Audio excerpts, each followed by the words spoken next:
భారతదేశం మహారాజులు, పెద్ద పెద్ద మహర్షులు, మునిలు తిరిగిన నేల.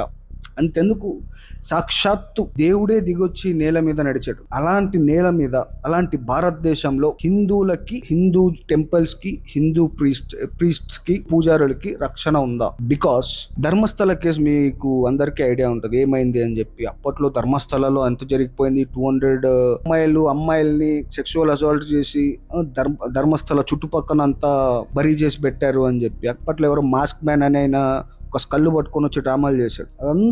అదంతా ఫేక్ అని చెప్పి ఎస్ఐటి ఇన్ఫర్మేషన్ లో తేలింది. రీసెంట్లీ జరిగిన కోర్ట్ హియరింగ్ లో ఏమైతే ఉందో, మాస్క్ మ్యాన్ ఒక పిటిషన్ వేశాడు.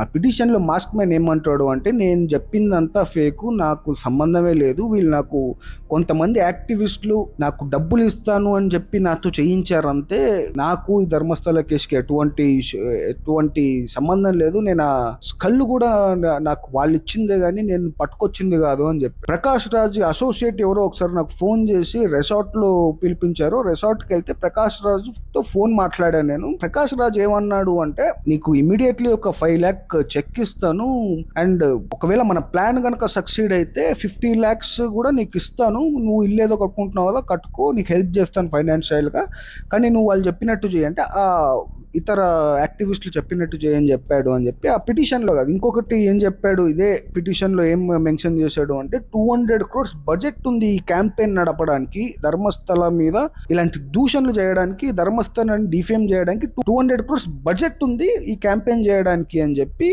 అందులో నీకు కూడా కొంచెం ఇస్తాము అని చెప్పారంట. ఇది పిటిషన్ లో ఉంది. అది ఎంతవరకు నిజమో ఎంతవరకు లేదో తెలియదు, కానీ ఇది చెప్పింది మాత్రం ఎవడైతే వీళ్ళు ఎవిడెన్స్ అని తీసుకొచ్చారో, ఎవరైతే వీళ్ళు విట్నెస్ అని తీసుకొచ్చారో వాడే చెప్పాడు. అంటే కొంచెం చాలా బలంగా ఆలోచించాల్సిన విషయం. హిందువులు ఎందుకు టార్గెట్ అవుతున్నారు ఈ దేశం? హిందువులు మాత్రమే ఎందుకు అవుతున్నారు? హిందూ టెంపుల్స్ మాత్రమే ఎందుకు అవుతుంది? బికాస్ ఎవడో ఒకడు వస్తాడు, ఈ టెంపుల్లో రేప్ జరిగింది, ఈ టెంపుల్ ప్రీస్ట్ రేప్ చేశాడు అంటాడు. మళ్ళీ సోషల్ మీడియాలో సో కాల్ లెఫ్టిస్ట్ లిబరల్ రండాగాళ్ళందరూ దాని మీద 100 వీడియోలు చేస్తారు. ధర్మస్థల ఇష్యూ అయినప్పుడు ఎంతమంది వీడియో చేశారు? ఇప్పుడు ఎవడు దేకుతున్నాడు నిజాలు బయటకు వచ్చినప్పుడు? ఎవడు చేయడు, ఎందుకంటే డిఫేమ్ చేయడమే వాళ్ళకి కావాల్సింది. అందుకే అనేది హిందువులు యూనైట్ గా ఉండాలి. మనలో మనం కొట్టుకుని చేస్తే ఇలాంటివే అవుతాయి. జై శ్రీరామ్, హర హర మహాదేవ్, భారత్ మాతా కీ జై.